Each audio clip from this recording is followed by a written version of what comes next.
Coucou. I don't wanna go to another place. If you're not coming with me, I'll talk about love. You say Bienvenue à tous et à toutes sur ma chaîne Noville. Si vous ne me suivez pas, si vous venez de découvrir la chaîne, bienvenue déjà. N'hésitez pas à vous abonner et à cliquer sur la cloche pour ne pas manquer mes actualités.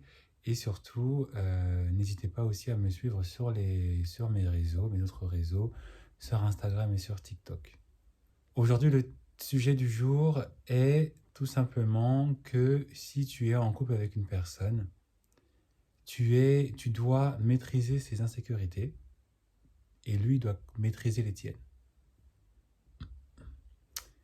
Qu'est-ce que ça veut dire? Ça veut tout simplement dire en fait que la relation dans laquelle tu es ne doit pas juste être basée sur les côtés positifs de la personne et ne doit pas juste être basée sur les côtés positifs que toi tu as. Au fil du temps, vous allez forcément sortir de l'effet lune de miel. Au fil du temps, vous allez finir par sortir en fait de tout ce qui était tout beau et tout nouveau et vous allez en fait commencer à vous connaître et à vous découvrir réellement. Et en fait, vous allez continuer à découvrir les bons côtés, vous allez continuer à découvrir en tout cas tout ce qui vous a donné envie d'être avec cette personne, ses qualités, ses bonnes attitudes, sa bonne humeur, son physique, sa situation, etc., etc. Mais aussi, malheureusement, vous allez aussi être en confrontation, vous allez découvrir tout ce qui, tout ce qu'il y a de mauvais, tout ce qu'il y a de sombre chez cette personne.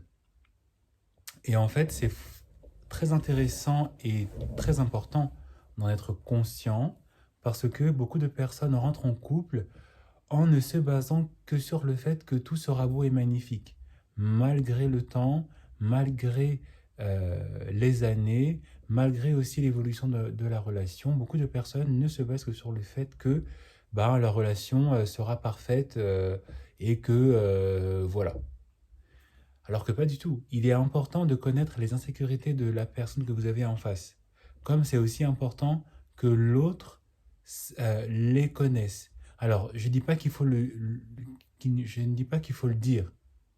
Je ne dis pas en fait qu'il faut que la personne vous le dise, hein, et que vous devez dire à la personne non.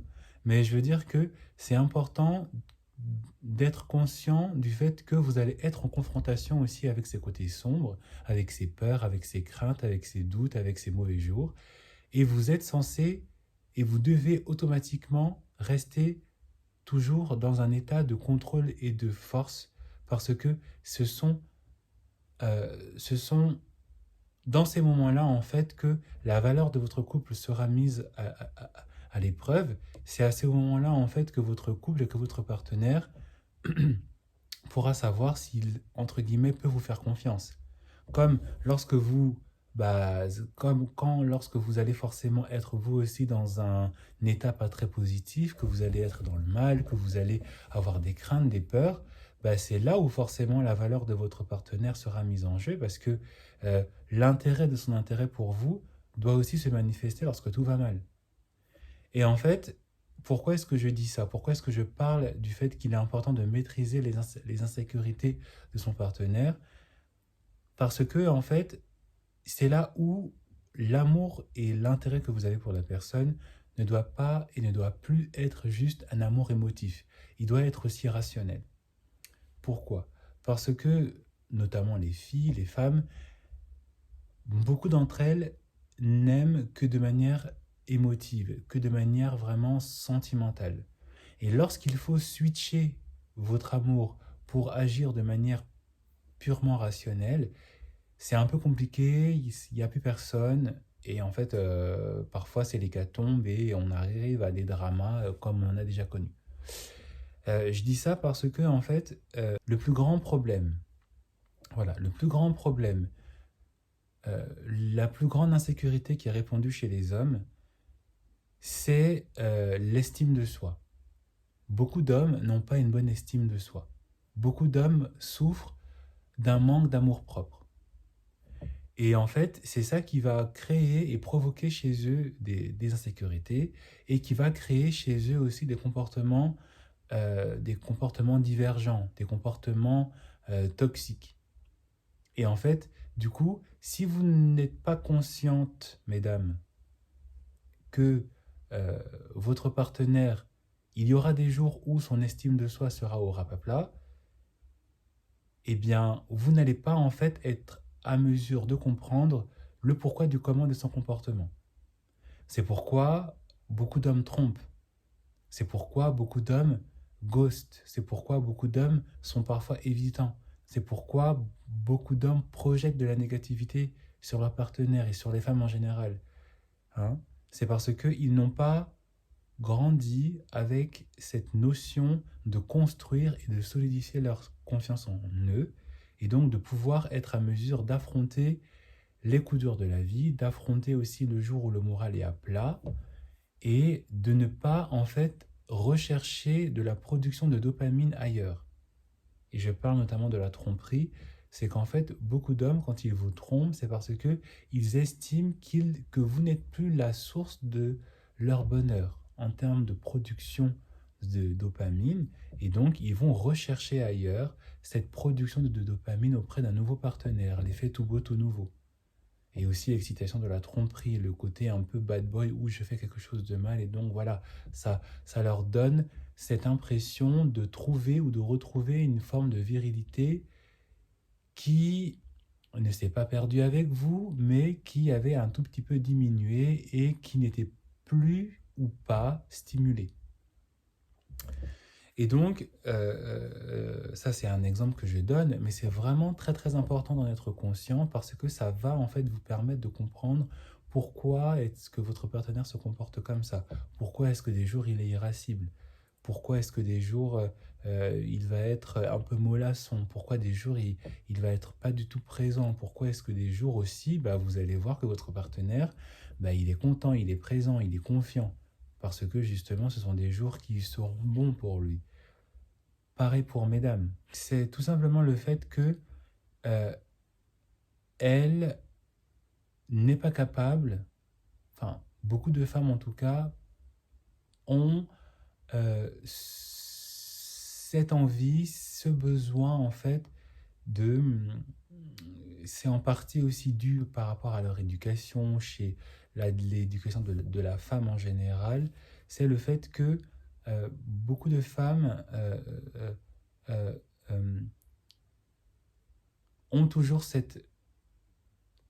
ont peur en fait d'être perçues comme étant trop égoïstes, d'être perçues comme des personnes qui ne pensent qu'à elles, d'être des personnes qui ne sont pas dans la générosité, dans l'entente. Et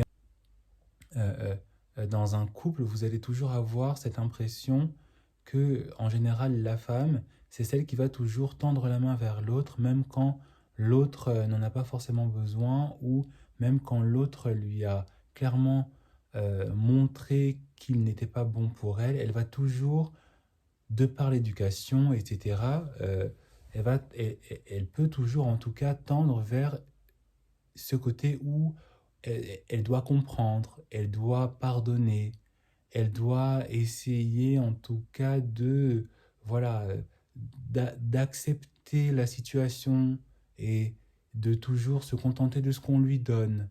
Alors que non, en tant que femme, tu as le droit d'avoir des standards, tu as le droit de juger que le comportement de ton partenaire ou de cette personne avec qui tu flirtes, de ton mari, ce que tu veux, à un moment donné, ça suffit. Tu as le droit aussi de penser aussi à ton propre bonheur. Tu as le droit aussi de penser à ce qui est nécessaire et bah, utile et vital pour toi, pour ton bien-être. Et aussi pour les enfants que tu auras ou que tu as avec cette personne. Si cette personne n'est plus là pour assurer la sécurité, tu ne dois pas être là à te préoccuper forcément de toujours trouver des excuses et d'accepter et de tolérer tout et n'importe quoi, jusqu'à te retrouver parfois dans des situations qui font un peu pitié. Excusez-moi le terme, mais voilà. Donc c'est vraiment important, notamment chez les hommes, de comprendre que une femme ne doit pas juste être là pour vous et qu'il faut aussi qu'elle pense à elle.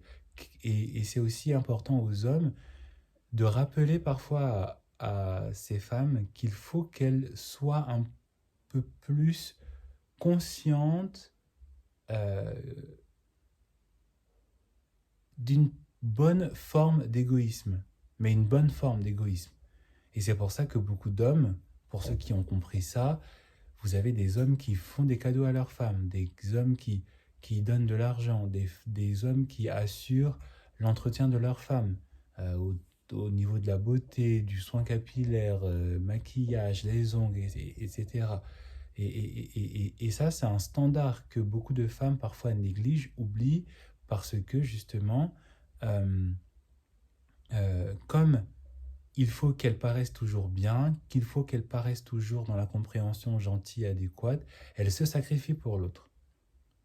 Et ça, c'est vraiment important aussi de ne pas, en tant qu'homme, d'être reconnaissant parfois aussi des sacrifices que peuvent faire votre partenaire et qu'a fait forcément votre partenaire, et aussi de limiter les sacrifices, de limiter au maximum les sacrifices à venir, en, en rappelant à cette femme sa valeur, en la mettant sur un piédestal et en faisant le nécessaire pour que ce sacrifice n'ait pas lieu d'être fait par elle.